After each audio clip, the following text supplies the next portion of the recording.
Hey guys, Andrew Koster with Louisiana Grills here at the Danson's Training Center. Today, we're going to be going over part replacement and maintenance on your Louisiana pellet grill.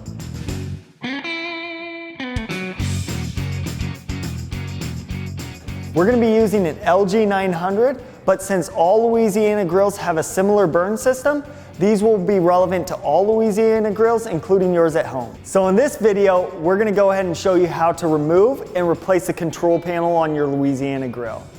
This is a quick process, and we already have our hopper grate and our side panel off, giving us access to all our wires and everything we need. To remove your control panel, all you're going to need to do is remove the screws holding it in place. On some grills, that's going to be 2 screws, and on others, it's going to be 6. Your control panel will come right off, and you can actually remove the board by just disconnecting the wires from the back.